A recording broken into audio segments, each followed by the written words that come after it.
అందరికీ నమస్కారం. సంతోషం, చాలా ఆనందంగా ఉంది. అమ్మ సమ్మక్క సారక్కమ్మల్ని దర్శించుకోవటం నేను మొక్కున్న 2 సంవత్సరాల ముందు సమ్మక్క సారక్క జాతర జరుగుతుంటే రాలేక టీవీలో చూస్తూ అమ్మ నెక్స్ట్ వచ్చే జాతర కల్లా తెలంగాణ రాష్ట్రంలో కాంగ్రెస్ పార్టీ అధికారంలో రావాలి, కాంగ్రెస్ రాష్ట్రాన్ని పరిపాలించినప్పుడు కాంగ్రెస్ అధికారంలో రాగానే దగ్గరికి వచ్చి నేను మొక్కు చెల్లించుకుంటాను. మొక్కున్నా తెలంగాణ ప్రజలందరూ వాళ్ళు కోరుకున్న ప్రభుత్వం రావడం జరిగింది.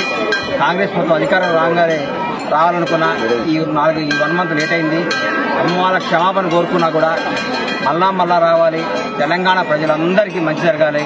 సమ్మక్క సారలమ్మ దయ ప్రపంచవ్యాప్తంగా ఉన్న తెలుగు వారు అందరిపై ఉండాలని అమ్మవారిని కోరుకుంటూ ఈ ప్రభుత్వంలో అందరికీ మంచి జరుగుతుంది, అన్ని మంచి కార్యక్రమాలు జరుగుతాయి. దిగ్విజయంగా ఈరోజుతో 30 రోజులు అయిపోయింది. రాబోయే 10 సంవత్సరాలు కాంగ్రెస్ ప్రభుత్వం తెలంగాణని భారతదేశంలోనే నంబర్ 1 స్థాయిగా నిలుస్తుంది. రేవంత్ రెడ్డి గారు చేస్తున్న కృషి, ఆయన పడుతున్న కష్టం, ఆయన చేస్తున్న అభివృద్ధి 20 గంటల్లో ప్రతిరోజు 20 గంటలు అందుబాటులో ముఖ్యమంత్రి రావడం తెలంగాణ ప్రజల అదృష్టం.